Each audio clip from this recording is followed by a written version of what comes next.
उपस्थित भद्र प्रेमी सज्जनों, आज हम सभी महर्षि दयानंद सरस्वती की 200वीं जन्म शताब्दी मना रहे हैं। महर्षि दयानंद सरस्वती 19वीं शताब्दी के महान पुरुषों में सर्वप्रथम अग्रगण्य हैं। अनेक महापुरुष इस शती में भारत वसुंधरा पर उत्पन्न हुए।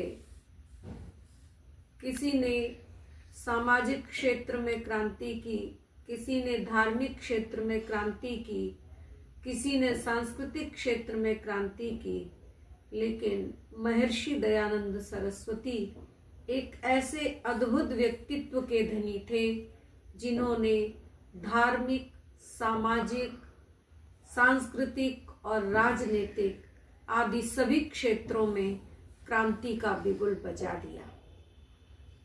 उनका प्रथम नाम मूलशंकर, पश्चात शुद्ध चैतन्य और अंत में वह महर्षि दयानंद सरस्वती के नाम से विख्यात हुए। जिस समय महर्षि दयानंद सरस्वती का इस भारत वसुंधरा पर पदार्पण हुआ, उस समय चहुदिशे अज्ञानांधकार के बादल छाए हुए थे। वेदों की शिक्षा लुप्त प्राय थी, मानवता सिसक रही थी, सर्वत्र त्राहिमाम मचा हुआ था, अनाथों विधवाओं का करुण क्रंदन हो रहा था और दलितों का शोषण हो रहा था।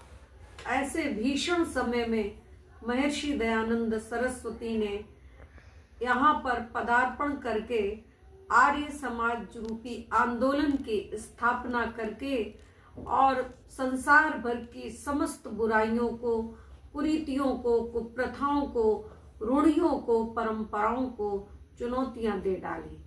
क्योंकि आर्य समाज कोई मत नहीं है, मजहब नहीं है, संप्रदाय नहीं है, यह एक वैचारिक आंदोलन है।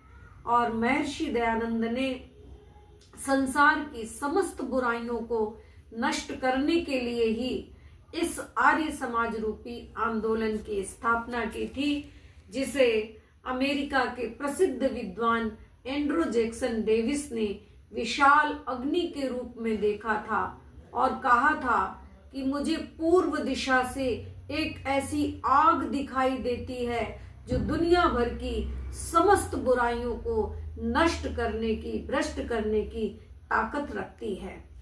और जब उनके ऐसे दैदीप्यमान व्यक्तित्व को देखा तो श्रीमती सावित्री जी ने लिखा कि हुआ चमत्कृत विश्व अरे यह कौन वीरवर सन्यासी, जिसकी भीषण हुंकारों से जाग उठी मथुरा काशी। यह किसका गर्जन तर्जन है, कौन उगलता ज्वाला है, किसकी वाणी में से निकली आज धधकती ज्वाला है। सुन